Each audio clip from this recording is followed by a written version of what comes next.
ನಮಸ್ಕಾರ. ನನ್ನ ಯೂಟ್ಯೂಬ್ ಚಾನೆಲ್ಗೆ ಸ್ವಾಗತ. ಇಂದಿನ ವಿಡಿಯೋದಲ್ಲಿ ನಾನು ರನ್ನ ಬರೆದ ಗದಾಯುದ್ಧ ಈ ಕೃತಿಯ ಚತುರ್ಥ ಮತ್ತು ಪಂಚಮ ಆಶ್ವಾಸದ ಸಾರಾಂಶವನ್ನು ಪ್ರಸ್ತುತಪಡಿಸ್ತಾ ಇದ್ದೇನೆ. ವಿದ್ಯಾರ್ಥಿಗಳೇ, ನೀವು ನನ್ನ ಚಾನೆಲ್ಗೆ ಹೊಸಬರಾಗಿದ್ದಲ್ಲಿ ಮೊದಲು ಸಬ್ಸ್ಕ್ರೈಬ್ ಮಾಡುವುದನ್ನು ಮರೆಯದಿರಿ. ಹಾಗೆ ಒಂದು ಲೈಕ್ ಕೊಡಿ, ಕಮೆಂಟ್ ಮಾಡಿ, ನಿಮ್ಮ ಫ್ರೆಂಡ್ಸಿಗೂ ಕೂಡ ಶೇರ್ ಮಾಡಿ. ಸರಿ, ಈಗ ನಾವು ಚತುರ್ಥ ಆಶ್ವಾಸದಲ್ಲಿ ಇರುವಂತಹ 43ನೇಯ ಪದ್ಯ ಭಾಗದಿಂದ ಗಮನಿಸ್ತಾ ಹೋಗೋಣ. ಮೊದಲಿಗೆ ಈಗ ನಾವು 43ನೇಯ ಪದ್ಯ ಭಾಗವನ್ನು ನೋಡೋಣ. ಗುರುವಿನ ನೆತ್ತರಂ ಕುಡಿವೆನಪ್ಪೊಡೆ ಅವ ದ್ವಿಜವಂಶಜಂ, ನಿಜ ಅವರ ಜನ ನೆತ್ತರಂ ಕುಡಿವೆನಪ್ಪೊಡೆ ಭೀಮನೇ ಎಯ್ದೆ ಪೀರ್ದಂ, ಭೀಷ್ಮರ ಬಿಸು ನೆತ್ತರಂ ಕುಡಿವೊಡೆ ಇನ್ನುಂ ಒಳಂ, ಕುರುರಾಜ ನಿನ್ನ ನೆತ್ತರ ಸವಿ ನೋಳ್ಪೊಡೆ ಆಂ ಬಯಸಿ ಬಂದಪೆಂ ಎಂದುದು ಅದೊಂದು ಪುಲ್ಮರುಳ್.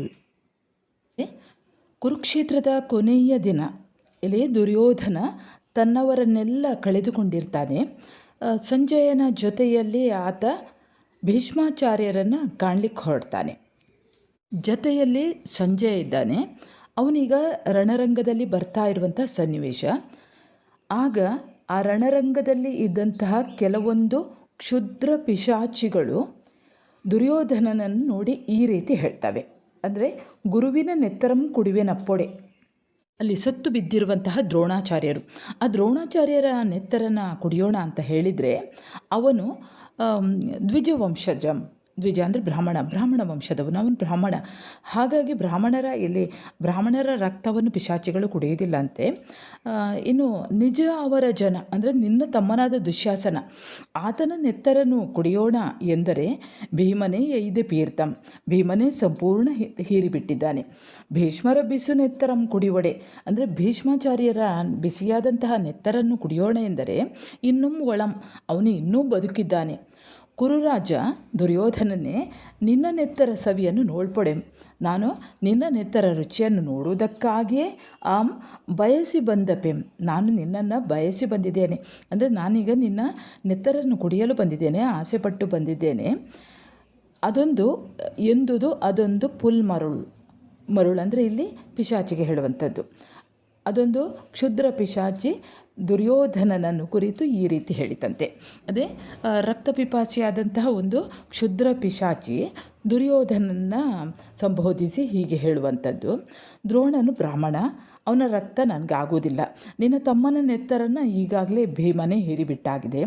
ಭೀಷ್ಮರ ಬಿಸಿ ನೆತ್ತರನ್ನು ಕುಡಿಯೋಣ ಅಂತ ನೋಡೋಣ ಅಂದರೆ ಆ ಮುದಕ ಇನ್ನೂ ಸತ್ತಿಲ್ಲ.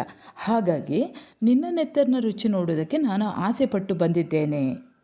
ಮುಂದಿನ ಭಾಗ ಗಮನಿಸಿ. ಈಗ ಕದನುದೊಳ್ ಉಣ್ಮಿದ ಮಿದುಳ ಕರ್ದಮದೊಳ್ ಜಗುಳ್ದು ಅಂಗ್ರಿಜಾರೆ ಪೋಪುದಂ ಒಡನೆ ಇರ್ದ ಸಂಜಯನ್ ಇಳೇಶ್ವರನಂ ಪಿಡಿದು ಊರು ಭಂಗಂ ಆಗದೇ ವಲಂ ಎಂದೊಡೆ ಆಗದು ಎನೆ ಪುಲ್ಮರಳ್ ಎಡೆವೋಗಿ ಕೌರವೇಶ್ವರ ಭೀಮ ಕೋಪದೆ ಊರು ಭಂಗ ಭಯಂ ಆಗದೇ ಪೋಕುಮೆ. ಈ ಒಂದು ಭಾಗದಲ್ಲಿ ಆ ಒಂದು ಯುದ್ಧದಲ್ಲಿ ಕದನದೊಳ್ ಉಣ್ಮಿದ ಮಿದುಳ ಕರ್ದಮದೊಳ್ ಅಂದರೆ ಇಲ್ಲಿ ಯುದ್ಧದಲ್ಲಿ ಆ ಯೋಧರ ತಲೆ ಒಡೆದು ಬಂದಂತಹ ಹೊರಸೂಸಿದಂತಹ ಮಿದುಳಿನ ಕೆಸರು, ಆ ಮಿದುಳಿನ ಕೆಸರಿನಲ್ಲಿ ಈ ದುರ್ಯೋಧನ ನಡೆಯುತ್ತಾ ಹೋಗುವಾಗ ಅವನ ಪಾದ ಜಾರಿ ಬೀಳ್ತದಂತೆ.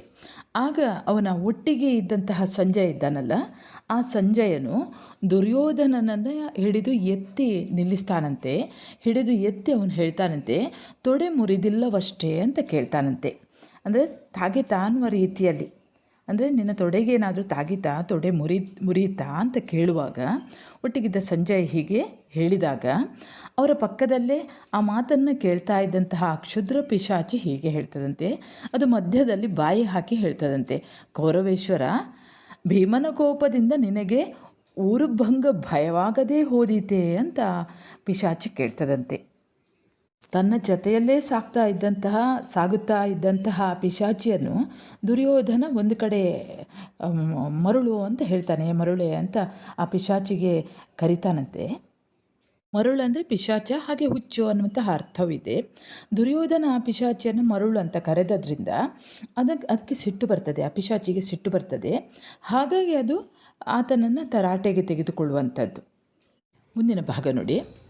ಅರಗಿನ ಮಾಡದೊಳ್ ವಿಷದ ಲಡ್ಡುಗೆಯೊಳ್ ಕೊಲಲೆಂದು ಬಂಧು ಮತ್ಸರದೊಳೆ ವೈರಮಂ ಪದೆದು ಭೀಮನನ್ ಇನಿತರ್ಕೆ ತಂದ ನೀಮ್ಮರುಳೆಯೋ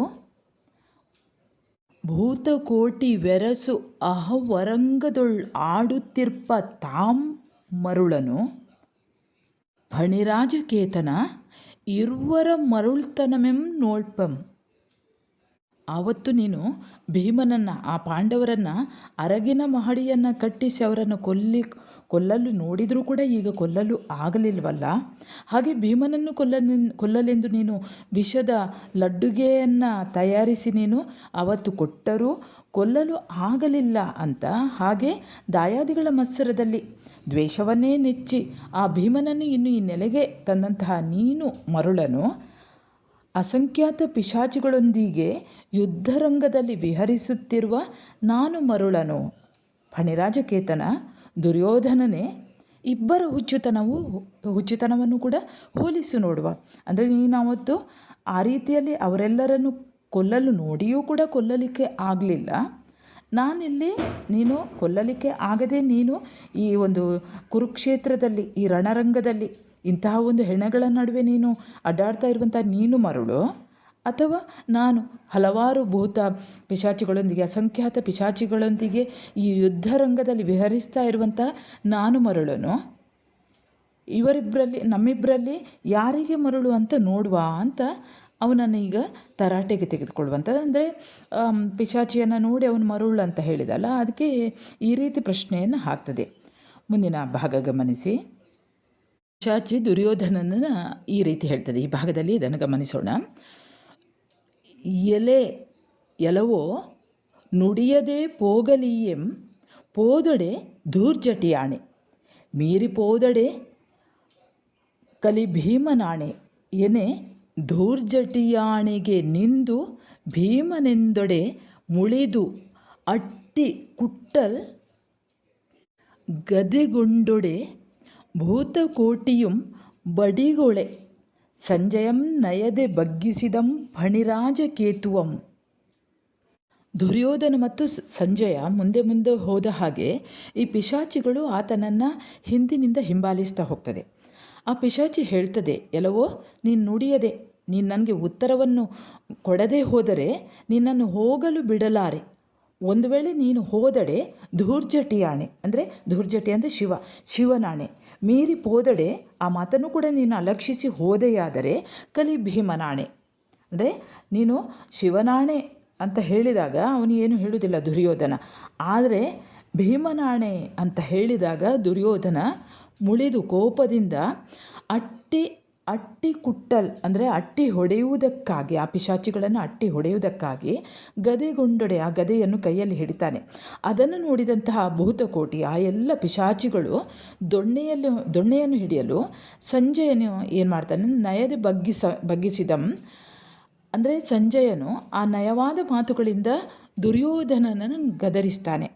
ಅಂದರೆ ಆ ಪಿಶಾಚಿಗಳನ್ನು ಓಡಿಸಲಿಕ್ಕೆ ಅವನು ದುರ್ಯೋಧನ ತನ್ನ ಗದೆಯನ್ನು ಹಿಡಿತಾನೆ.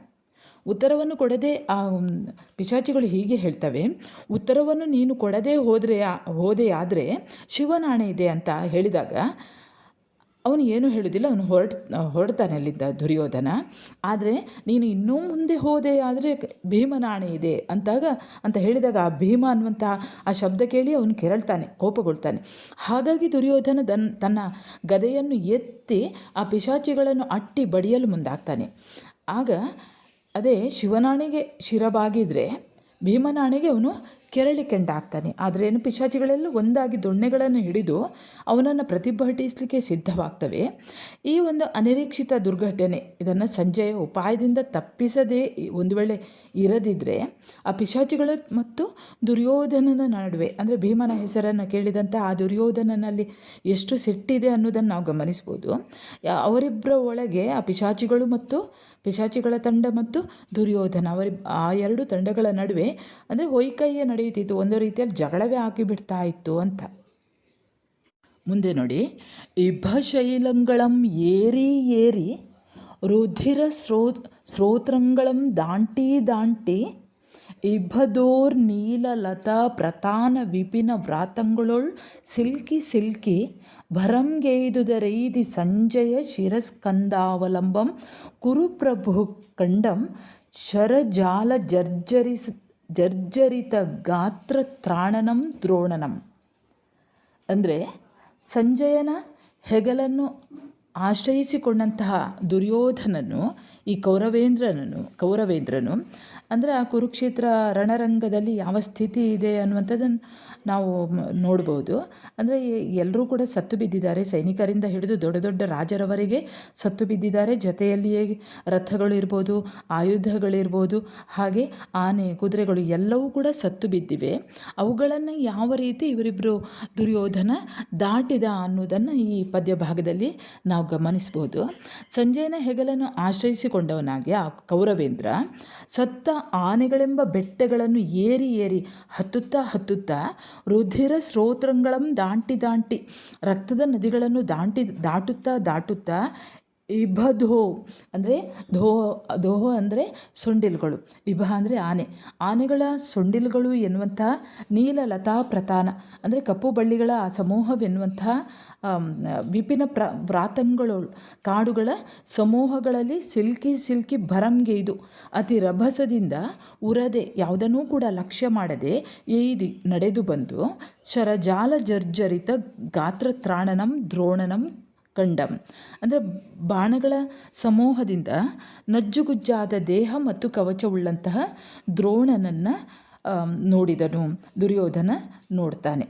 ಅಂದರೆ ದುರ್ಯೋಧನ ಅಲ್ಲಿಂದ ಅದೇ ಕುರುಕ್ಷೇತ್ರ ರಣರಂಗದಲ್ಲಿ ದುರ್ಯೋಧನ ಸಂಜಯನ ಹೆಗಲನ್ನು ಆಧರಿಸಿಕೊಂಡು ಸತ್ತ ಆನೆಗಳೆಂಬ ಬೆಟ್ಟಗಳನ್ನು ಹತ್ತುತ್ತಾ ರಕ್ತದ ಹೊಳೆಗಳನ್ನು ದಾಟುತ್ತಾ ಸೊಂಡಿಲುಗಳ ಕಪ್ಪಾದ ಬಳ್ಳಿಗಾಡುಗಳಲ್ಲಿ ಸಿಕ್ಕಿಕೊಳ್ಳುತ್ತಾ ಇವು ಯಾವುದನ್ನೂ ಕೂಡ ಲೆಕ್ಕಿಸದೆ ಅತಿ ರಭಸದಿಂದ ನಡೆದು ಬಂದು ಬಾಣ ಸಮೂಹದಿಂದ ನುಚ್ಚು ನೂರಾದಂತಹ ದೇಹ ಮತ್ತು ಕವಚವುಳ್ಳಂತಹ ದ್ರೋಣನನ್ನು ನೋಡ್ತಾನೆ.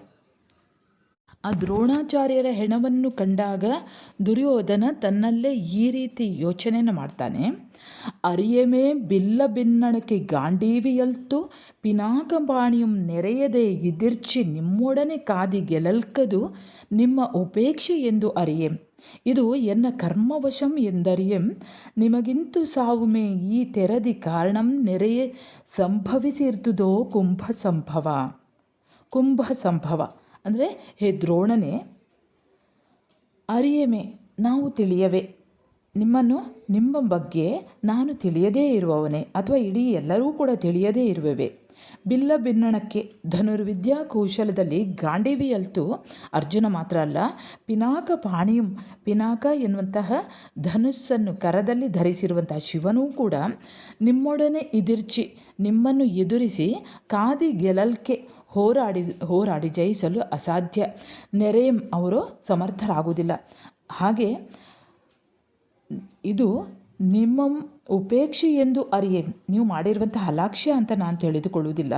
ಇದು ಎನ್ನ ಕರ್ಮವಶ ಎಂದು ಅರಿಯೆ, ಇದು ನನ್ನ ಕರ್ಮಫಲವೋ ತಿಳಿಯೆ, ಇದು ನನ್ನ ಕರ್ಮದಿಂದ ಉಂಟಾಯಿತು ಅಂತ ನಾನು ತಿಳಿಯೆ.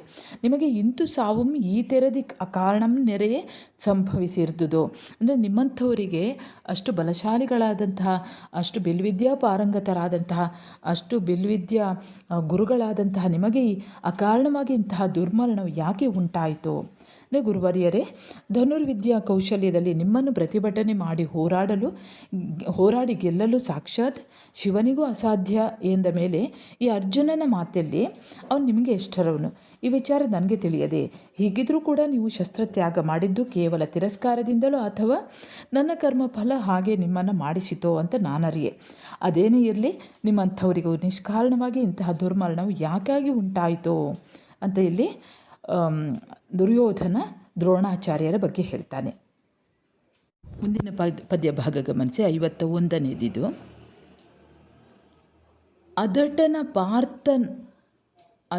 ಪಾರ್ಥನ್ ಹೆಚ್ಚು ಕೊಲೆ ದ್ರುಪದಾತ್ಮ ಚಾತನ್ ಜಾತ ಬಲಂ ಓವದೆ ಪುಡಿಯೊಳ್ ಪೊರಳ್ಚಿ ತಲೆಯಂ ತೆಗೆವಲ್ಲಿ ಗುರುಸೂನು ನಿನ್ನ ಪಿನಾಕವೆಲ್ಲಿ ಹೋಗಿತ್ತೋ ಲಲಾಟದಿಂ ಇಂಗಳಗಣ್ ಅದೆತ್ತ ಓದುದೋ ತಾನುಂ ಅಣಂ ಅಮ್ಮನ ಅಲಂಪುಂ ಎತ್ತ ಓದುದೋ. ಮುಂದೆ ಅಶ್ವತ್ಥಾಮನ ಹೆಣವನ್ನು ನೋಡಿದಂತಹ ದುರ್ಯೋಧನ ಈಗ ಹೇಳ್ತಾನೆ, ಅದಟಿನ ಪಾರ್ಥನ್ ಅಂದರೆ ಪರಾಕ್ರಮಿಯಾದಂತಹ ಪಾರ್ಥನು ಬಾಣಗಳನ್ನು ಎಸೆದು ಕೊಂದ ಬಳಿಕ ದೃಷ್ಟದ್ಯುಮ್ನನು ಧೈರ್ಯವುಳ್ಳವನಾಗಿ ನಿರ್ದಾಕ್ಷಿಣ್ಯವಾಗಿ ಧೂಳಿನಲ್ಲಿ ಹೊರಳಾಡಿಸಿ ತಲೆಯನ್ನು ತುಂಡರಿಸ್ತಾ ಇರುವಾಗ, ಎಲೈ ಅಶ್ವತ್ಥಾಮನೆ, ನಿನ್ನ ಪಿನಾಕ ಎಲ್ಲಿ ಹೋಗಿತ್ತೋ, ಅಮೋಘವಾದಂತಹ ಬಾಣಗಳು ಎಲ್ಲಿ ಅಡಗಿತ್ತೋ, ಹಣೆಯಲ್ಲಿ ಇದ್ದಂತಹ ಉರಿಗಣ್ಣು ಅದೆಲ್ಲಿ ನಂದಿ ಹೋಯಿತೋ, ನಿನಗೆ ತಂದೆಯ ಮೇಲಿದ್ದ ಅಧಿಕವಾದಂತಹ ಪ್ರೇಮವೂ ಕೂಡ ಎಲ್ಲಿ ಹೋಗಿತ್ತೋ, ಗುರುಪುತ್ರನಾದಂತಹ ಅಶ್ವತ್ಥಾಮನೆ, ನಿನ್ನ ಪ್ರೀತಿಯ ತಂದೆಯನ್ನು ಆ ಶೂರನಾದಂತಹ ಅರ್ಜುನನು ಬಾಣಗಳನ್ನು ಎಸೆದು ಕೊಂದುದನ್ನು ಕಂಡು ದೃಷ್ಟದ್ಯುಮ್ನನು ಧೈರ್ಯದಿಂದ ಧಾವಿಸಿ ಬಂದು ಆ ಮೃತದೇಹವನ್ನು ಧೂಳಿನಲ್ಲಿ ಹೊರಳಾಡಿಸ್ತಾನೆ. ಮುಡಿಗೆ ಕೈಯಿಕ್ಕಿ ಸೆಳೆದು ಶಿರವನ್ನು ಕತ್ತರಿಸ್ತಾ ಇದ್ದಾಗ, ನೀನು ಎಲ್ಲಿದ್ದಿ, ನಿನ್ನ ಪಿನಾಕ ಎಲ್ಲಿ ಹೋಗಿತ್ತು, ಆ ನಿನ್ನಲ್ಲಿದ್ದಂತಹ ಬಾಣಗಳು ಎಲ್ಲಿ ಅಡಗಿತ್ತು, ಆ ನಿನ್ನ ಉರಿಗಣ್ಣು ತಣ್ಣಗಾಗಿತ್ತು, ಆಗ ಇದ್ದಂತಹ ನಿನ್ನ ಪಿತೃಪ್ರೇಮ ಆಗ ಎಲ್ಲಿ ಹೋಯಿತು ಅಂತ. ಅಂದರೆ ಅಶ್ವತ್ಥಾಮ ರುದ್ರಾವತಾರದವನು ಆದರೂ ಏನಂತೆ, ಆಪತ್ತಿಗೆ ಒದಗದ ಶೌರ್ಯ ಇದ್ರೇನು ಇಲ್ಲದಿದ್ರೇನು ತಂದೆಯ ಋಣವನ್ನು ಮಗನು ತೀರಿಸದೇ ಹೋದನಲ್ಲ ಎನ್ನುವಂಥ ಒಂದು ರೀತಿಯ ಧರ್ಮ ರೋಷ ಅನ್ನುವಂಥ ದುರ್ಯೋಧನಿಗಿತ್ತು. ಶರಸಂಧಾನಂ ಅನ್ಯ ಸೈನ್ಯದೊಡಲೊಳ್ ಬಿಲ್ ಬಲ್ಮೆಯಂ ತನ್ನ ಶಿಷ್ಯರ ಮೆಯ್ಯೊಳ್ ನಿಜ ಕೀರ್ತ್ಯಂ ನಿಖಿಳ ದಿಕ್ ಚಕ್ರಂಗಳೊಳ್ ಚಿತ್ತಮಂ ಹರ ಪಾದಾಂಬುಜ ಯುಗ್ಮಗಳೊಳ್ ನಿರಿಸಿದಂ ಚಾಪಾಗಮಾಚಾರ್ಯರುಳ್ ದ್ರೋಣಂಗೆ ದೊರೆಯಾರ್ ಎಂಬಿನಂ ಅಣ್ಮಿಸತ್ತ ಅಳವು ಇದೇಂ ಮೇಯ್ವತ್ತುದೋ. ಈ ಪದ್ಯಭಾಗವನ್ನು ಈ ಪದ್ಯಭಾಗದ ಸಾರಾಂಶ ನೋಡೋಣ. ಶರಸಂಧಾನಂ ಅಂದರೆ ಬಾಣಗಳ ಜೋಡಣೆಯನ್ನು ಅನ್ಯ ಸೈನ್ಯದೊಡಲೊಳ್ ಶತ್ರು ಸೈನಿಕರ ದೇಹಗಳಲ್ಲಿಯೂ ಬಿಲ್ ಬಲ್ಮೆಯಂ ಧನುರ್ವಿದ್ಯಾ ಕೌಶಲ್ಯವನ್ನು ತನ್ನ ಶಿಷ್ಯರ ತನ್ನ ಶಿಷ್ಯರ ದೇಹಗಳಲ್ಲಿಯೂ ಕೂಡ ನಿಜ ಕೀರ್ತ್ಯಂ ತನ್ನ ಕೀರ್ತಿಯನ್ನು ನಿಖಿಳ ದಿಕ್ ಚಕ್ರಂಗಳೊಳ್ ಅಂದರೆ ದಶ ದಿಕ್ಕುಗಳಲ್ಲಿಯೂ ಚಿತ್ತಮಂ ತನ್ನ ಮನಸ್ಸನ್ನು ಹರಿಪಾದಾಂಬುಜ ಯುಗ್ಮಗಳೊಳ್ ಶಿವನ ಪಾದ ಕಮಲಗಳಲ್ಲಿಯೂ ನಿರಿಸಿದಂ ಅಂದರೆ ನೆಲೆಗೊಳಿಸಿದವನು ಚಾಪಾಗಮ ಆಚಾರ್ಯರೊಳ್ ಧನುರ್ವಿದ್ಯಾ ವಿಶಾರದರಲ್ಲಿ ದ್ರೋಣಾಚಾರ್ಯರಿಗೆ ದೊರೆಯಾರು ಸಾಟಿಯಾದವರು ಯಾರು ಎನ್ನುವ ಹಾಗೆ ಅಣ್ಮಿಸತ್ತ ಅಂದರೆ ಸಾಹಸ ಸಾಹಸವನ್ನು ತೋರಿ ಸತ್ತ ಅಳವು ಆ ಸಾಮರ್ಥ್ಯ ಇದೇಂ ಮೇಯ್ವೆತ್ತುದೋ ಇದು ಮೂರ್ತಿಭವಿಸಿತೋ ಏನು ಎನ್ನುವ ಹಾಗೆ. ಅಂದರೆ ಇಲ್ಲಿ ತಂದೆ ಮಕ್ಕಳಿಬ್ಬರನ್ನು ಜೊತೆಯಾಗಿ ಅವನು ನೋಡ್ತಾನೆ. ಹಿಂದೆ ಒಂದು ಸಂದರ್ಭದಲ್ಲಿ ದುರ್ಯೋಧನ ಅವರಿಬ್ಬರನ್ನೂ ಕೂಡ ನಿಂದಿಸಿರ್ತಾನೆ. ಆ ನಿಂದಿಸಿದಂತಹ ಮಾತುಗಳನ್ನು ಯೋಚನೆ ಮಾಡಿಕೊಂಡು ದುರ್ಯೋಧನ ಪಶ್ಚಾತ್ತಾಪ ಪಡ್ತಾನೆ. ಅದರ ಜೊತೆಯಲ್ಲಿ ಗುರುವಿನ ಗರಿಮೆ ಮಹಿಮೆಗಳನ್ನು ಅವನು ಇಲ್ಲಿ ಪ್ರಶಂಸಿಸುವುದನ್ನು ಕೂಡ ನಾವಿಲ್ಲಿ ಕಾಣ್ಬೋದು. ಅಂದರೆ ನಿಜವಾದ ಗುರುಗಳು ಎಂತಹ ನಿಸ್ವಾರ್ಥಿಗಳಾಗಿರ್ತಾರೆ, ಎಂತಹ ತ್ಯಾಗಿಗಳಾಗಿರ್ತಾರೆ. ಅಂದರೆ ಈ ರಣರಂಗದಲ್ಲಿ ಅವರು ಸತ್ತು ಬಿದ್ದುದನ್ನು ತನ್ನ ಪರವಾಗಿ ಯುದ್ಧ ಮಾಡಿ ಈಗ ಸತ್ತು ಬಿದ್ದುದನ್ನು ನೋಡಿ ಇವನು ಬಹಳಷ್ಟು ದುಃಖಿತನಾಗ್ತಾನೆ ದುರ್ಯೋಧನ. ಅಂದರೆ ಇಲ್ಲಿ ಆಚಾರ್ಯರು ಸ್ವಲಾಭಕ್ಕಾಗಿ ತನಗೋಸ್ಕರ ಮಾಡಿದ್ದಲ್ಲ, ಸ್ವಾರ್ಥಕ್ಕಾಗಿ ಮಾಡಿದ್ದಲ್ಲ, ಇದು ಯಾವುದನ್ನು ಮಾಡಿದ್ದಲ್ಲ, ತನ್ನದಾಗಿದ್ದುದು ಎಲ್ಲವನ್ನು ಅನ್ಯರಿಗೆ ಅರ್ಪಿಸಿ ಅವರು ನಿಶ್ಚಿಂತರಾದದ್ದು. ನಿಜವಾದ ಆಚಾರ್ಯರು ಹೀಗಿರಬೇಕಲ್ವೇ ಅನ್ನುವಂಥದ್ದು. ಮುಂದೆ ಈ ರಣರಂಗದಲ್ಲಿ ಮುಂದೆ ನಡೆಯುತ್ತಾ ದುರ್ಯೋಧನ ಈಗ ಅಭಿಮನ್ಯುವಿನ ಹೆಣವನ್ನು ನೋಡ್ತಾನೆ. ಆಗ ಹೇಳ್ತಾನೆ, ಆ ಅಭಿಮನ್ಯುವಿನ ಹೆಣ ಹೇಗಿದೆ ಅನ್ನುವಂಥದ್ದನ್ನು ಇಲ್ಲಿ ರನ್ನಕವಿ ಹೇಳ್ತಾರೆ. ಅರೆಮುಗಿದಿರ್ದ ಕಣ್ಗಳ್ ಅಲರ್ದ ಮೊಗಂ ಕಡಿವೋದ ಕೆಯ್ಯುಂ ಅಸುರತರಮಾಗೆ ಕರ್ಚಿದ ಔಡುಂ ಬೆರೆಸಿದ ಅನ್ಯಶರ ಪ್ರಹಾರ ಜರ್ಜರಿತ ಶರೀರನಾಗಿ ನವಲೋಹಿತ ವಾರ್ಜ್ಯೊಳ್ ಅಳ್ದು ಬಿಳ್ದನಂ ಅಜಿವೀರನಂ ಅಭಿಮನ್ಯು ಕುಮಾರನಂ ಕುರುಪತಿ ನೋಡಿ ಕಂಡಂ. ಅಂದರೆ ಅರ್ಧ ಮುಚ್ಚಿದಂತಹ ಕಣ್ಣುಗಳು, ಅಭಿಮನ್ಯುವಿನ ದೇಹ ಹೇಗಿತ್ತು ಅನ್ನೋದನ್ನು ಇಲ್ಲಿ ನೋಡ್ಬೋದು. ಅರ್ಧ ಮುಚ್ಚಿದಂತಹ ಕಣ್ಣುಗಳು, ಅರಳಿದ ಮುಖ, ತುಂಡಾದ ಕೈಗಳು, ಅತಿ ಭಯಂಕರವಾದಂತಹ ರೀತಿಯಲ್ಲಿ ಆ ಕಚ್ಚಿದ ಒಸಡುಗಳಿಂದ ಕೂಡಿದ ಶತ್ರುಗಳ ಬಾಣಗಳ ಹೊಡೆತದಿಂದ ನಜ್ಜುಗುಜ್ಜಾದ ದೇಹವುಳ್ಳವನಾಗಿ ಕೆನ್ನೆತ್ತನ ಸಮುದ್ರದಲ್ಲಿ ಮುಳುಗಿ ಬಿದ್ದಿರುವ ಈ ಯುದ್ಧ ವೀರನಾದಂತಹ ಕುಮಾರ ಅಭಿಮನ್ಯುವನ್ನು ದುರ್ಯೋಧನನು ನೋಡಿ ಗುರುತಿಸಿದನು. ಮುಚ್ಚಿದ ಕಣ್ಣುಗಳು, ಅರಳಿದ ಮುಖ, ಕತ್ತರಿಸಿದ ಕೈಗಳು, ನೋಡುವವರಿಗೆ ಅತ್ಯಧಿಕ ಭಯವನ್ನು ಉಂಟು ಮಾಡುವಂತೆ ಕಚ್ಚಿದ ಒಸಡುಗಳಿಂದ ಕೂಡಿದಂತಹ, ಹಾಗೆ ಶತ್ರುಗಳು ಬಿಟ್ಟ ಬಾಣಗಳಿಂದ ನಜ್ಜುಗುಜ್ಜಾದ ದೇಹವುಳ್ಳ ನೆತ್ತರ ಕಡಲಲ್ಲಿ ಮುಳುಗಿ ಬಿದ್ದಿರುವಂತಹ ಯುದ್ಧ ವೀರನಾದ ಕುಮಾರ ಅಭಿಮನ್ಯುವನ್ನು ದುರ್ಯೋಧನ ನೋಡಿ ಗುರುತಿಸ್ತಾನಂತೆ. ಮುಂದೆ ಈ ಅಭಿಮನ್ಯುವಿನ ಹೆಣವನ್ನು ನೋಡಿ ಆತ ಇನ್ನೂ ತನ್ನಲ್ಲೇ ಈ ರೀತಿ ಯೋಚನೆ ಮಾಡ್ತಾನೆ. ಗುರು ಪಣ್ಣಿದ ಚಕ್ರವ್ಯೂಹ ರಚನೆ ಪೆರರ್ಗೆ ಪುಗಲ್ ಅರಿದು ಇದಂ ಪೊಕ್ಕು ರಣಾಜಿರದೊಳ್ ಅರಿ ನೃಪರಂ ಇಕ್ಕಿದ ನರಸುತ ಕುಮಾರ ನಿನ್ನ ಒರೆಗೆ ದೊರೆಗೆ ಗಂಡರುಂ ಒಳರೆ. ಅಂದರೆ ಗುರುಪಣ್ಣಿದ ಚಕ್ರವ್ಯೂಹ, ದ್ರೋಣಾಚಾರ್ಯರು ನಿರ್ಮಿಸಿದಂತಹ ಈ ಚಕ್ರವ್ಯೂಹ ರಚನೆಯನ್ನು, ಅಂದರೆ ಆ ಚಕ್ರದ ಹಾಗೆ ನಿಲ್ಲಿಸಿದಂತಹ ಆ ಸೈನ್ಯವನ್ನು ಪೆರರ್ಗೆ ಅನ್ಯರಿಗೆ ಪುಗಲ್ ಪ್ರವೇಶಿಸಲು ಅಸಾಧ್ಯವಾದರೂ ಕೂಡ ಇದನ್ನು ಭೇದಿಸಿ ಆ ಯುದ್ಧ ರಂಗದಲ್ಲಿ ಶತ್ರು ರಾಜರನ್ನು ಕೊಂದಂತಹ ಅರ್ಜುನ ಕುಮಾರನೇ, ನಿನ್ನ ಒರೆಗೆ ದೊರೆಗೆ, ನಿನಗೆ ಸರಿಸಾಟಿಯಾಗಿ ನಿಲ್ಲುವಂತಹ ಗಂಡು ಗಲಿಗಳು ಒಳರೆ ಇದ್ದಾರೆಯೇ, ಅಂದರೆ ಇಲ್ಲ ಅಂತ ಅರ್ಥ. ಅಂದರೆ ದ್ರೋಣಾಚಾರ್ಯ ನಿರ್ಮಿಸಿದಂತಹ ಚಕ್ರವ್ಯೂಹವನ್ನು ಭೇದಿಸಿ ಮುನ್ನುಗ್ಗಿ ಸಮರ್ಥರಾದವರು ಅರ್ಜುನನ್ ನೀನು ಮಾತ್ರ, ಬೇರೆಯವರಿಗೆ ಅದು ಅಸಾಧ್ಯ. ಅದನ್ನು ಪ್ರವೇಶಿಸಿ ಯುದ್ಧ ರಂಗದಲ್ಲಿ ಅಸಂಖ್ಯಾತ ಶತ್ರು ರಾಜರನ್ನು ಸಂಹರಿಸಿದಂತಹ ಅರ್ಜುನ ಪುತ್ರನಾದಂತಹ ಅಭಿಮನ್ಯುವೆ, ಯುದ್ಧದಲ್ಲಿ ನಿನಗೆ ಸರಿಸಾಟಿಯಾಗಿ ನಿಲ್ಲುವಂತಹ ಪರಾಕ್ರಮಿಗಳು ಯಾರೂ ಇಲ್ಲ. ಸಾಹಸವನ್ನು ದುರ್ಯೋಧನ ಈ ರೀತಿ ಹೊಗಳುತ್ತಾನೆ. மெய்கலிகள் பலரிர்து காதிதர் ನಿನ್ನ ಒಂದೇ ಮೆಯ್ಯೊಳಂ ಪಲರ್ ತವೆಕೊಂದೈ ನಿನ್ನ ಪೆತ್ತಳ್ ಮೊಲೆವೆತ್ತಳೆ ವೀರ ಜನನಿ ಪೆಸರಂ ಪೆತ್ತಳ್.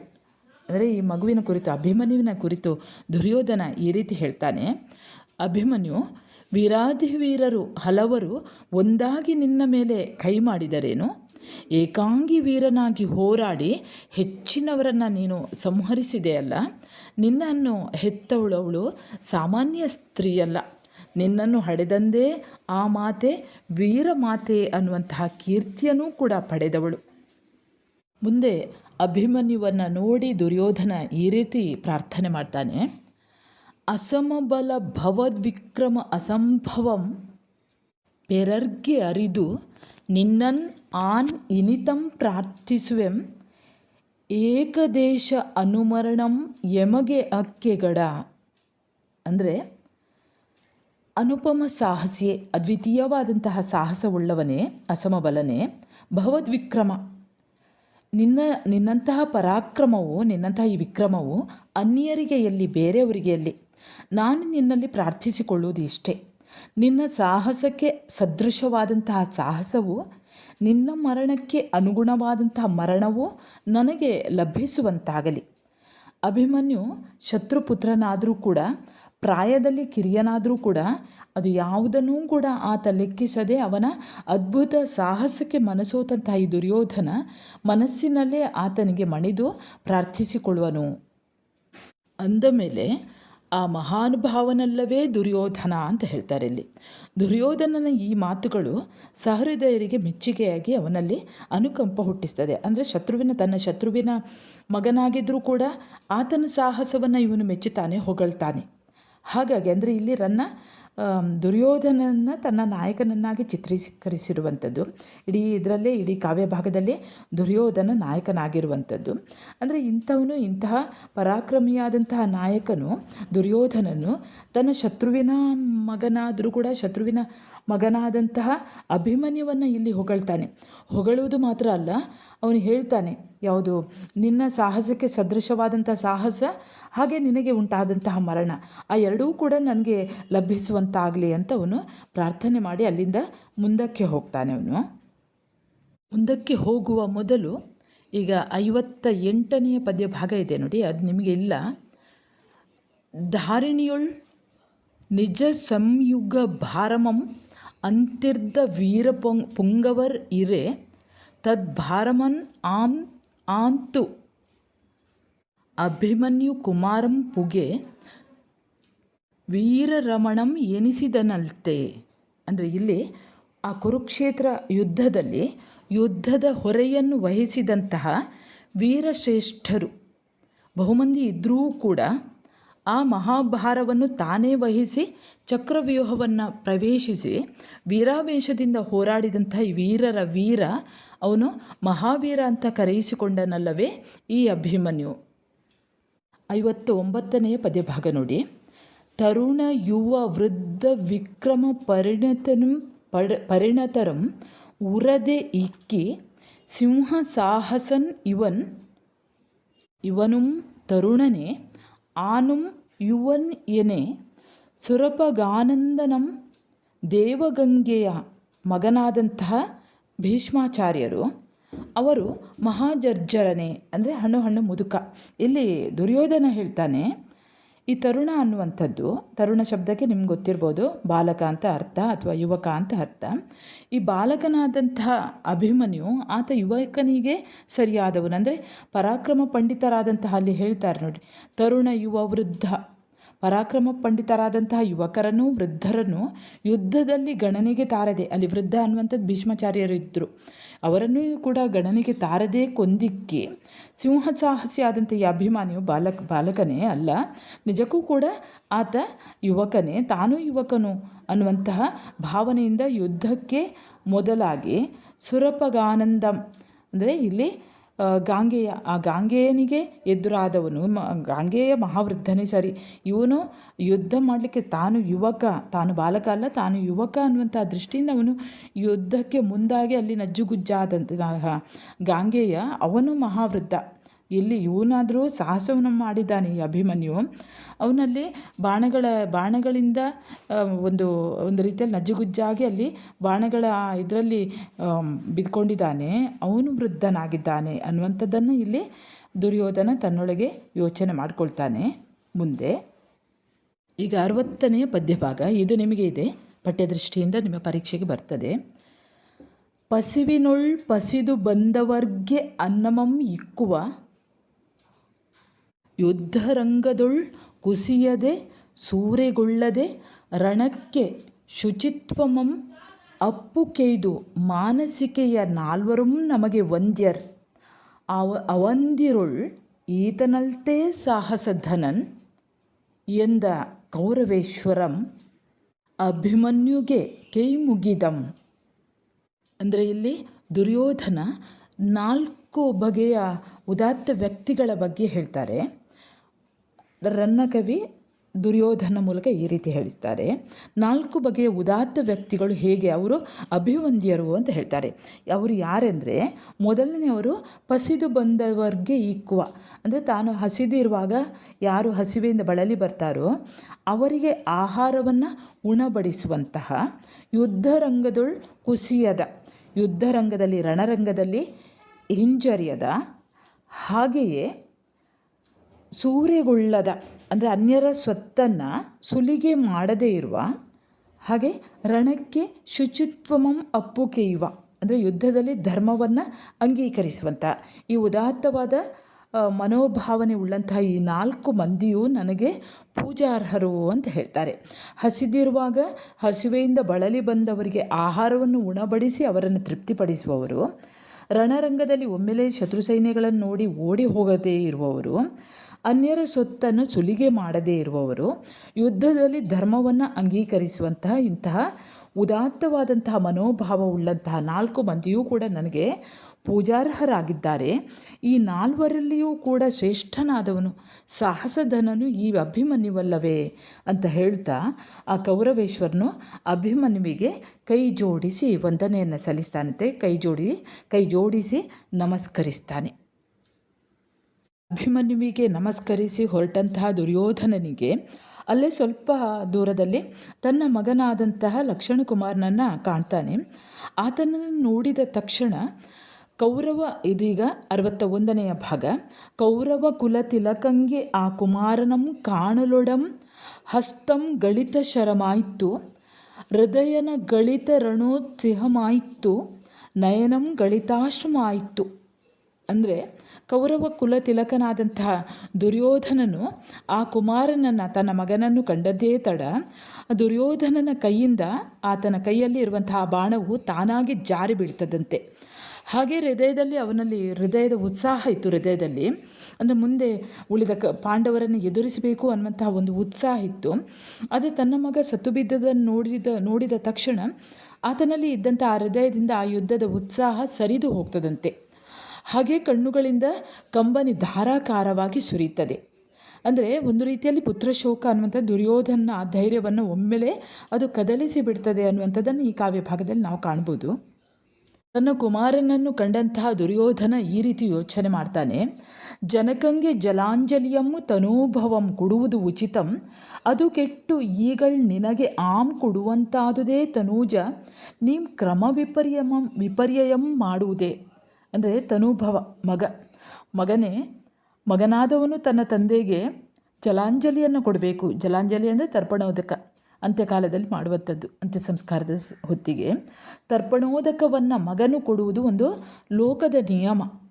ಆದರೆ ಅದನ್ನು ಬಿಟ್ಟು ಮಗನೇ ಅದು ತಪ್ಪಿ ಹೋಗಿ ಈಗ ನಿನಗೆ ನಾನೇ ಕೊಡುವಂತಾಯಿತೆ, ಈಗ ನಾನು ನಿನಗೆ ಆ ತಿಲೋದಕವನ್ನು ನಾನು ಈಗ ಕೊಡುವಂತಾಯಿತೆ, ನೀನೇಕೆ ಆ ಒಂದು ನೀಂ ಕ್ರಮ ವಿಪರ್ಯಯಂ ಮಾಡುವುದೇ. ನೀನು ಈ ರೀತಿ ಮಗನೇ, ನೀನು ಈ ರೀತಿ ಆ ಒಂದು ನಿಯಮವನ್ನು ಅಂದರೆ ತಂದೆಗೆ ಮಗನು ಕೊಡುವಂತಹ ಆ ಜಲೋದಕವನ್ನು ತಪ್ಪಿ ಈಗ ಮಗನಿಗೆ ತಂದೆಯು ಕೊಡುವಂತಾಯಿತು. ಇಂತಹ ಆ ಒಂದು ನಿಯಮವನ್ನು ನೀನೇಕೆ ಈ ನಿಯಮವನ್ನು ಅದಲು ಬದಲು ಮಾಡಿಬಿಟ್ಟೆ ಅಂತ ದುರ್ಯೋಧನ ತನ್ನ ಮಗನ ಹೆಣದ ಎದುರಿಗೆ ಕುಳಿತು ಈಗ ಅವನು ಕೇಳುತ್ತಾನೆ.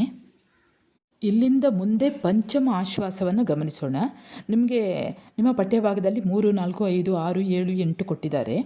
ಈ 5 ಭಾಗಗಳನ್ನು ಕೊಟ್ಟಿದ್ದಾರೆ. ಈಗ ನೋಡೋಣ ಪಂಚಮ ಆಶ್ವಾಸದಲ್ಲಿ ಪುಡಿಯೊಳ್ ದುಶ್ಯಾಸನಂ ಪುಡಿಯೊಳ್ ಪೊರಳ್ಚಿ ಮೆಯ್ಯ ಅಡಗಂ ತಿರಿದು ಕೊರೆದು ನೆತ್ತರಂ ಗೊಟ್ಟಿಂ ಗುಡಿದು ಹಿಡಿಂಬ ರಿಪು ಎಂತುಂ ತಣಿದನಿಲ್ಲ. ಅಂದರೆ ಇಲ್ಲಿ ಕವಿ ಹೇಳ್ತಾರೆ, ದುಶ್ಯಾಸನನನ್ನು ಯಾವ ರೀತಿ ಅವನು ಕೊಂದಿದ್ದಾನೆ ಅಂದರೆ, ದುಶ್ಯಾಸನನನ್ನು ಭೀಮ ಹೇಗೆ ಕೊಂದಿದ್ದಾನೆ ಅಂದರೆ, ದುಶ್ಯಾಸನನನ್ನು ಪುಡಿಯೊಲ್ ಪೊರಳ್ಚಿ ಅಂದರೆ ಆ ಧೂಳಿನಲ್ಲಿ ಹೊರಳಾಡಿಸಿಯೋ ಅವನ ಮಾಂಸವನ್ನು ಅವನು ತುಂಡು ತುಂಡಾಗಿ ಕತ್ತರಿಸಿ ತಿಂದರೂ ಕೂಡ ನೆತ್ತರನ್ನು ಆತ ಗೊಟಗೊಟನೆ ಕುಡಿದು, ನೆತ್ತರಂ ಗೊಟ್ಟಂ ಕುಡಿದು ರಕ್ತವನ್ನು ಗೊಟಗೊಟನೆ ಕುಡಿದ್ರೂ ಕೂಡ ಆ ಹಿಡಿಂಬಾಸುರನ ಶತ್ರುವಾದಂತಹ ಭೀಮನು ಹೇಗೂ ತೃಪ್ತನಾಗಲಿಲ್ಲ. ಅಂದರೆ ಏನು ಮಾಡಿದರೂ ಕೂಡ ಅವರಲ್ಲಿ ರೋಷ ಇತ್ತು. ಆ ರೋಷದ ಪ್ರತೀಕವಾಗಿ ಅವನು ದುಶ್ಯಾಸನನ್ನು ಏನೇನೋ ಮಾಡಿ ಹಾಕಿದ್ದಾನೆ, ಆ ಹೆಣವನ್ನು ವಿಕಾರ ಮಾಡಿ ಹಾಕಿದ್ದಾನೆ. ಕವಿ ಆ ದುಶ್ಯಾಸನನನ್ನು ಯಾವ ರೀತಿ ಗುದ್ದಿ ಕೊಂದಿದ್ದಾನೆ ಅವನು ಅನ್ನುವಂಥದ್ದನ್ನು ಇಲ್ಲಿ ವರ್ಣಿಸ್ತಾರೆ. ನಡು ಉಡಿವನ್ನಂ ಏರಿ ಬರಿಯಲ್ವು ಉಡಿವನ್ನಿಗಂ ಒತ್ತಿ ತನ್ನ ತಮ್ಮನಾದಂಥ ದುಶ್ಯಾಸನನನ್ನು ಭೀಮ ಏನು ಮಾಡಿದ್ದಾನೆ ಅನ್ನುವಂಥದ್ದು ನೆಗಂ ಒತ್ತಿ ಮೆಯ್ಯ ಅಡಗು ಅಡಗಾಗೆ ಮೆಟ್ಟಿ ಮುನ್ನ ಉರಮಂ ಇರ್ಬರ್ಗಿಯಾಗಿರೆ ಪೋಳ್ದು ನೆತ್ತರಂ ಕುಡಿ ಕುಡಿದು ಅರ್ದು ವೈರಿ ಉಳಿದನ್ನೆಗಂ ಎನ್ನ ಅಳಲ್ ಎಂತು ಪೋಕುಂ ಎಂದು ಅಡಿಗಡಿಗೆ ಅಳ್ತು ತನ್ನ ಅಣುಗದಮ್ಮನಂ ಸುಯೋಧನಂ ಈಕ್ಷಿಸಿದಂ. ಅಂದರೆ ಭೀಮನ ಪೆಟ್ಟು ಹೇಗಿತ್ತು ಅಂದರೆ ಸೊಂಟವು ಮುರಿಯುವಂತೆ ಅವನ ಮೈಮೇಲೆ ಬಿದ್ದು, ಸೊಂಟ ಮುರಿಯುವಂತೆ ಮೈಮೇಲೆ ಬಿದ್ದು ಆತನ ಪಕ್ಕೆಲುಬುಗಳು ತುಂಡಾಗುವಂತೆ ಅಮುಕಿ ಆ ದೇಹದ ಮಾಂಸವು ಮುದ್ದೆಯಾಗುವಂತೆ ಒದೆದು ಬಳಿಕ ದುಶ್ಯಾಸನ ಆ ಎದೆಯನ್ನು 2 ಹೋಳಾಗಿ ಸೀಳಿ ಅದರಲ್ಲಿ ಇದ್ದಂತಹ ನೆತ್ತರನ್ನು ಹೀರುತ್ತಾ ಆರ್ಭಟಿಸಿದಂತಹ ವೈರಿಯಾದ ಭೀಮನು ಇನ್ನೂ ಬದುಕಿರುವಾಗ ನನ್ನ ಶೋಕವು ಹೇಗೆ ತಾನೇ ಹೋದೀತು ಎನ್ನುತ್ತಾ ಎಡೆಬಿಡದೆ ರೋಧಿಸ್ತಾ ದುರ್ಯೋಧನನು ತನ್ನ ಪ್ರೀತಿಯ ತಮ್ಮನಾದ ದುಶ್ಯಾಸನನ ಕಳೇಬರವನ್ನು ನೋಡ್ತಾನೆ. ಈಗ 5ನೇ ಪದ್ಯಭಾಗ ನೋಡಿ, ಪಂಚಾಶ್ವಾಸದ 5ನೇ ಪದ್ಯಭಾಗ.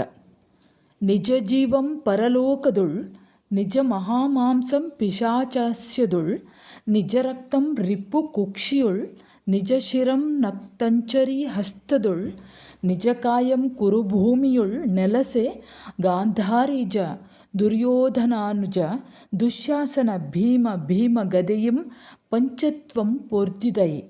ಅಂದರೆ ಇಲ್ಲಿ ಪಂಚಭೂತಾತ್ಮಕವಾದಂತಹ ಈ ದೇಹವು ಪಂಚಭೂತಗಳಲ್ಲಿ ಮರಳಿ ಸೇರುವುದೇ ಒಂದು ಪಂಚತ್ವ ಅಂತ ಹೇಳ್ತಾರೆ. ಅಂದರೆ ಆ ಸಾವು ಹೇಗೆ ಉಂಟಾಯಿತು ಅನ್ನುವಂಥ ದುಶ್ಯಾಸನ ಸಾವು, ಈ ಪಂಚತ್ವವು ವಿಲಕ್ಷಣವಾದುದು. ಆತನ ಜೀವ, ಮಾಂಸ, ರಕ್ತ, ಶಿರ ಹಾಗೆ ಕಾಯ ಈ 5 ಅಂಶಗಳು 5 ಕಡೆಗೆ ಹೋಗಿ ಒಂದು ವಿಚಿತ್ರವಾದಂತಹ ಮರಣ ಘಟಿಸ್ತದೆ ಅನ್ನುವಂಥದ್ದು. ಅಂದರೆ ಆತನ ಜೀವ ಪರಲೋಕದಲ್ಲಿ ಇರ್ತದಂತೆ, ಆತನ ಮಾಂಸ ಪಿಶಾಚಿಗಳ ಬಾಯಲ್ಲಿ ಇರ್ತದಂತೆ, ಆತನ ರಕ್ತ ಶತ್ರುವಿನ ಹೊಟ್ಟೆಯಲ್ಲಿ ಅಂದರೆ ಭೀಮನ ಹೊಟ್ಟೆಯಲ್ಲಿ, ತಲೆ ರಾಕ್ಷಸಿಯ ಕೈಯಲ್ಲಿ, ದೇಹ ಕುರುಧರೆಯಲ್ಲಿ ಅಂದರೆ ಅರಣರಂಗದಲ್ಲಿ. ಹೀಗೆ ದೇಹದ 5 ಅಂಶಗಳು 5 ಎಡೆಗಳಲ್ಲಿ ಸೇರಿ ಹೋಗುವಂತಹ ವಿಚಿತ್ರವಾದ ಸಾವು, ಗಾಂಧಾರಿಯ ಮಗನೇ, ದುರ್ಯೋಧನನ ತಮ್ಮನೇ, ದುಶ್ಯಾಸನನೇ, ಈ ಭೀಮನ ಭಯಂಕರವಾದಂತಹ ಗದೆಯಿಂದ ಅದು ನಿನಗೆ ಸಂಭವಿಸಿತಲ್ಲ ಅನ್ನುವಂಥದ್ದು. ಗಾಂಧಾರೀಜ ದುರ್ಯೋಧನಾನುಜ ದುಶ್ಯಾಸನ ಎಂದು ಸಂಬೋಧಿಸುವಂತಹ ಸಂದರ್ಭದಲ್ಲಿ ದುರ್ಯೋಧನನ ಕರುಳು ಕತ್ತರಿಸಿದಂತಾಗಿ ಆತನ ಕಂಠ ಗದ್ಗದವಾಗಿರ್ತದೆ ಅನ್ನುವಂಥದ್ದು. ಇಲ್ಲಿ ಕುರುಭೂಮಿಯೊಳ್ ನೆಲಸೆ ಅನ್ನುವಂಥದ್ದು ಇಲ್ಲಿ ಈ ಕಾವ್ಯ ಭಾಗದಲ್ಲಿ ನಾವು ಕಾಣಬಹುದು. ಈಗ ದುಶ್ಯಾಸನನ್ನು ನೋಡಿ ದುರ್ಯೋಧನ ಈ ರೀತಿ ಹೇಳ್ತಾನೆ. ನಿನ್ನಂ ಕೊಂದಂ ಗಡಂ ಒಳ, ನಿನ್ನನ್ನು ಕೊಂದವನು ಗಡಂ ಒಳ, ಕೊಂದವನಂ ಇಕ್ಕಿ ಮಾಣ್ದ ಆನ್ ಇನ್ನುಂ ಒಳೆಂಗಡ, ನಿನ್ನಯ ಕೂರ್ಮೆಗಂ ಅದೆನ್ನ ಸೌಧರ್ಮಿಕಿಗಂ ಇದಕ್ಕುಮೆ ಅಂದರೆ ನಿನ್ನಂ ಕೊಂದಂ ನಿನ್ನನ್ನು ಕೊಂದವನು, ಗಡಂ ಒಳಂ ಇನ್ನುಂ ಅಂದರೆ ನಿನ್ನನ್ನು ಕೊಂದವನು ಇನ್ನೂ ಕೂಡ ಬದುಕಿದ್ದಾನೆ, ಕೊಂದವನನ್ನು ಇಕ್ಕದೆ ಮಾಣ್ದ ಕೊಂದವನನ್ನು ಹೊಡೆಯದೆ ಬಿಟ್ಟು ಕೊಲ್ಲದೆ ಬಿಟ್ಟಂತಹ ಆನು ಇನ್ನುಂ ಒಳೆಂಗಡ ಅಂದರೆ ನಾನು ಇನ್ನೂ ಕೂಡ ಬದುಕಿದ್ದೇನಲ್ಲ, ನಿನ್ನಯ ಕೂರ್ಮೆಗಂ ನಿನಗೆ ನನ್ನಲ್ಲಿ ಇದ್ದಂತಹ ಪ್ರೀತಿಗೂ, ಅದು ಎನ್ನ ಸೌಧರ್ಮಿಕಿಗಂ ಅಂದರೆ ನನ್ನ ಸೋದರ ವಾತ್ಸಲ್ಯಕ್ಕೂ, ಇದಕ್ಕುಮೆ ಇದು ಆದೀತೆ, ಇದು ಉಚಿತವೇ, ಇದು ಉಚಿತವಲ್ಲ ಅನ್ನುವ ರೀತಿಯಲ್ಲಿ. ಅಂದರೆ ನಿನ್ನನ್ನು ಕೊಂದವರು ಈಗಲೂ ಕೂಡ ಬದುಕಿದ್ದಾರೆ, ಆತನನ್ನು ಹೊಡೆದು ಕೊಲ್ಲದೆ ಬಿಟ್ಟಂಥ ನಾನು ಇನ್ನೂ ಜೀವಿಸಿದ್ದೇನೆ, ನೀನು ನನ್ನ ಮೇಲಿಟ್ಟಂಥ ಪ್ರೀತಿಗೂ ನಾನು ನಿನ್ನಲ್ಲಿ ತೋರ್ತಾ ಇದ್ದಂತಹ ಸೋದರ ವಾತ್ಸಲ್ಯಕ್ಕೂ ತಕ್ಕಂತೆ ನಾನು ವರ್ತಿಸಿದ್ದೇನೆ ಅಂದರೆ ಇಲ್ಲ ಅನ್ನುವಂತಹ ಅರ್ಥವೇ ಬರ್ತದೆ ಇಲ್ಲಿ. ಸೇಡಿಗೆ ಸೇಡು ನಾನು ತೀರಿಸದೇ ಹೋದೆನಲ್ಲ, ಇದು ನನ್ನಂಥವನಿಗೆ ಉಚಿತವೇ, ಸರ್ವಥಾ ಅಲ್ಲ ಅನ್ನುವಂಥದ್ದನ್ನು ಇಲ್ಲಿ ದುರ್ಯೋಧನ ಹೇಳ್ತಾನೆ. ಮುಂದೆ 7ನೇ ಪದ್ಯಭಾಗ ನೋಡಿ. ಹಾವತ್ಸ ದುಶ್ಯಾಸನ ಆಂ ಜನನೀ ಸ್ತನ್ಯಮನ್ ಉಂಡೆನ್ ಬಳಿಕ ನೀಂ ಸೋಮಾಮೃತಂ ದಿವ್ಯಭೋಜನಂ ಎಂಬ ಇಂತು ಇವಂ ಉಂಡೆಂ ಆಂ ಬಳಿಕ ನೀಂ ಬಾಲತ್ವದಿಂದ ಎಲ್ಲಿಯಂ ವಿನಯೋಲ್ಲಂಘನಂ ಆದುದಿಲ್ಲ ಮೊನೆಯೊಳ್ ಎನ್ನಿಂದ ನೀಂ ಮುಂಚಿದೈ ಇದೊಂದೆಡೆಯೊಳ್ ಸೂಳ್ ತಡಂ ಆಯ್ತೆ. ಅಂದರೆ ಇಲ್ಲಿ ಹೇಳ್ತಾನೆ, ಹಾ ತಮ್ಮ ದುಶ್ಯಾಸನನೇ, ತಾಯಿಯ ಎದೆ ಹಾಲನ್ನು ನೀನು ಮೊದಲು ಕುಡಿದವನು ನಾನು, ಆನಂತರ ನೀನು ಕುಡಿದದ್ದು. ಸೋಮರಸವನ್ನು ಸುಖ ಭೋಜನವನ್ನು ನಾನು ಉಂಡಾದ ನಂತರವೇ ನೀನು ಉಂಡದ್ದು. ಬಾಲ್ಯದಿಂದಲೇ ಇಷ್ಟೊಂದು ವಿನೀತನಾಗಿದ್ದಂತಹ ನೀನು ಒಮ್ಮೆಯೂ ಕೂಡ ಅವಿಧೇಯನಾಗಿ ವರ್ತಿಸಿದ್ದಿಲ್ಲ.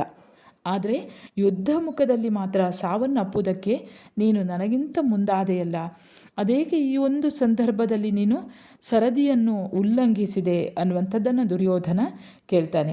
ಅಂದರೆ ಇಲ್ಲಿ ಯಾವ ರೀತಿ ಒಂದು ಭವಿಷ್ಯ, ಈ ದುರ್ಯೋಧನ ಭವಿಷ್ಯವನ್ನು ಅವನಿಂದಲೇ ನುಡಿಸಿದ ಹಾಗೆ ಇದೆ ಇಲ್ಲಿ ಕವಿ. ಅಣ್ಣನ ಸರದಿಯಾದ ಬಳಿಕ ತಮ್ಮನ ಸರದಿ ಬರಬೇಕಾದುದು ಸಹಜ, ಆದರೆ ಇಲ್ಲಿ ಸ್ವಲ್ಪ ಕ್ರಮ ವಿಪರ್ಯಯ. ದುರ್ಯೋಧನ ಪಾಲಿಗೆ ಯುದ್ಧದಲ್ಲಿ ಸರದಿ ಬರುವುದೇ ಹೊರತು ಜಯ ಬರಲಾರದು ಅನ್ನುವಂಥದ್ದನ್ನು ಇಲ್ಲಿ ಸೂಚಿಸ್ತಾರೆ. ನಿಮಗೆ ನೀಡಿರುವಂತಹ ಪದ್ಯಭಾಗದ ಕೊನೆಯ ಭಾಗ ಇದು. ಅನುಜನ ನೆತ್ತರಂ ಇಂಟಿದವನಂ ಇಂದು ಆ ಪ್ರಾಣಸಹಿತಂ ಇಂಟದೆ ದುರ್ಯೋಧನಂ ಎಂಬ ಪೆಸರ್ಗೆ ಮುಯ್ ಆಂಪೆನೆ ದುಶ್ಯಾಸನನ ಬನ್ನಮಂ ನೀಗುವೆನೆ. ಅಂದರೆ ಇವನು ಹೇಳ್ತಾನೆ, ತಮ್ಮನಾದಂತಹ ದುಶ್ಯಾಸನನ ನೆತ್ತರನ್ನು ಕುಡಿದಂತಹ ಭೀಮನ ರಕ್ತವನ್ನು ನಾನು ಜೀವಸಹಿತ ಕುಡಿಯದೇ ಹೋದರೆ ದುರ್ಯೋಧನ ಅಂದರೆ ಸೋಲಿಲ್ಲದವನು ಅನ್ನುವಂತಹ ಅರ್ಥ, ಸದಾಕಾಲವು ಗೆಲುವನ್ನೇ ಹೊಂದುವವನು ಅಂತ. ನನ್ನ ಈ ಹೆಸರಿಗೆ, ದುರ್ಯೋಧನ ಎಂಬ ಹೆಸರಿಗೆ ಹೆಮ್ಮೆ ಪಡುವೆನೆ, ದುಶ್ಯಾಸನಿಗೆ ಆದಂತಹ ಅಪಮಾನವನ್ನು ಕಳೆಯುವೆನೆ. ಅಂದರೆ ತಮ್ಮನಾದ ದುಶ್ಯಾಸನನ ನೆತ್ತರನ್ನು ಕುಡಿದ ಆ ಭೀಮನ ರಕ್ತವನ್ನು ಜೀವಸಹಿತ ಕುಡಿಯದೇ ಹೋದರೆ ದುರ್ಯೋಧನ ಎಂಬ ನನ್ನ ಹೆಸರಿಗೆ ಹೆಮ್ಮೆ ಪಡುವೆನೆ. ದುಶ್ಯಾಸನಿಗೆ ಆದಂತಹ ಆ ಅಪಮಾನವನ್ನು ನಾನು ಹೋಗಲಾಡಿಸುವೆನೆ. ಅಂದರೆ ಭೀಮನ ರಕ್ತವನ್ನು ನಾನು ಹೀರಿ ದುರ್ಯೋಧನ ಎನ್ನುವಂಥ ಹೆಸರನ್ನು ಸಾರ್ಥಕಗೊಳಿಸ್ತೇನೆ ಅನ್ನುವಂಥ ಭಾವನೆಯನ್ನು ಇಲ್ಲಿ ನಾವು ಈ ಪದ್ಯದಲ್ಲಿ ದುರ್ಯೋಧನಲ್ಲಿ ಕಾಣಬಹುದು. ವಿದ್ಯಾರ್ಥಿಗಳೇ, ಇಲ್ಲಿಗೆ ನಿಮಗೆ ನೀಡಿದಂತಹ ರನ್ನನ ಗದಾಯುದ್ಧದ ಕೆಲವೊಂದು ಭಾಗಗಳು ಮುಕ್ತಾಯವಾಗ್ತದೆ.